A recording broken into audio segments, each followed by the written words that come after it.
Hello, I have just entered California and driving down the 5 and then veering off on 89 towards Reno provided a spectacular view of Mount Shasta. You can see right here in the background. Mount Shasta is part of the Cascade Range, mountain range, and in Northern California is where the Cascade Range actually begins. At its southernmost point, and I was at Mount Lofton National Park a few days ago. That's actually a little further south of Mount Shasta, and Lofton is the southernmost volcano in the Cascade Range. But Mount Shasta, you might say, is the southernmost of the majestic snow-capped mountains in the Cascade. What we learned at Lofton is that there are 4 types of volcanoes, and all 4 are represented at Lofton, the only place on Earth. So you have the shield volcano, the cone volcano, but then Mount Shasta is represented of the 3rd kind of volcano, which is composite.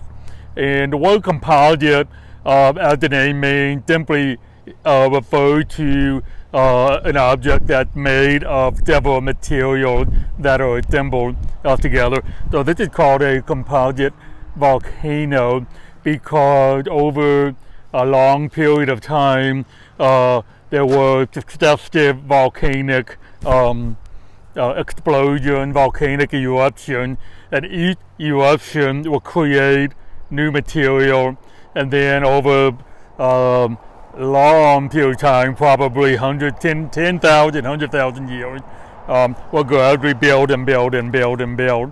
So that's why the Cascade is dominated by these majestic solitary peaks. These are composite volcanoes.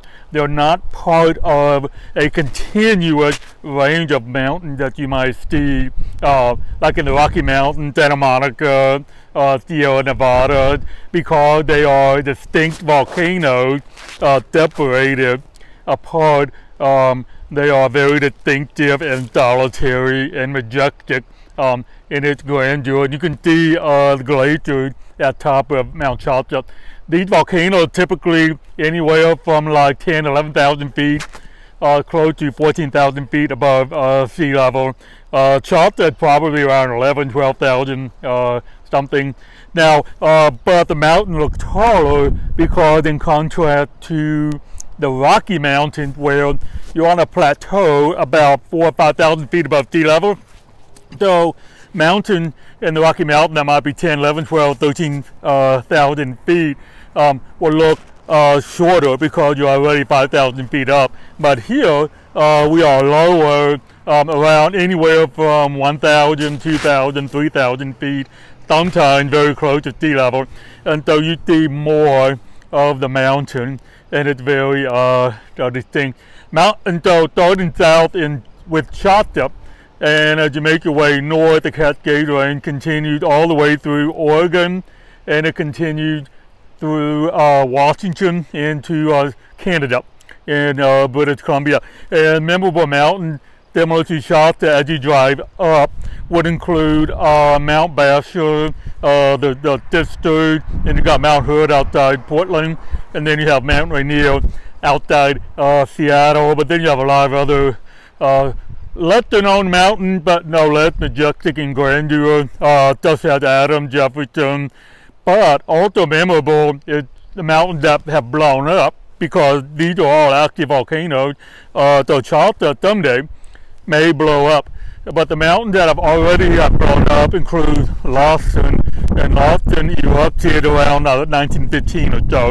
And that was the last eruption before the most recent one, which was Mount St. Helens, that erupted. Then a very ancient eruption a long time ago was Crater Lake, and so after the mountain erupted, the Calderon, I can't remember, I think Calderon, I think Calderon is singular. So, but the Calderon became a lake, and so the snow would just melt and fill up the lake every year to keep it at level. So in addition to all these mountains, you've got Lofton, Crater Lake, and Mount St. Helens that have all blown up and create their own distinctive locations for enjoyment. So as I proceed south in California, I am departing the Cascade Range and saying farewell one last time to Mount Shasta till we meet again. I highly recommend, if you want great views of the Cascade as you're driving to the northwest, to consider driving in the high desert, which is on the east side of the Cascade Range. And there's several reasons why. One is, in the high desert, you get more clear skies like this. Whereas if you drive on the western side, you're always in danger of clouds, drippy weather, and all that, as well as all traffic. But when you're in the high desert, it's clear. And at the high desert, you can see sometimes up to 200 miles away. And then because you're in the high desert, it's nice, cool temperature. You got a great view of the night sky. If you drive at nighttime, wide open spaces, usually don't have to worry too much about traffic, and so just a simple, enjoyable view. Even when you're about 200 miles away, you can see Mount Hood on a clear day, and then you know where you're going there. So that's something to consider next time you drive around this area. What we typically often do is we'll drive one way, like up the high desert, maybe drive the other way on the other side on the west, and then you get a variety of views and conditions. Okay, well, thank you for your journey, and I will see you next stop when we again reach Reno. So until then, you teeny.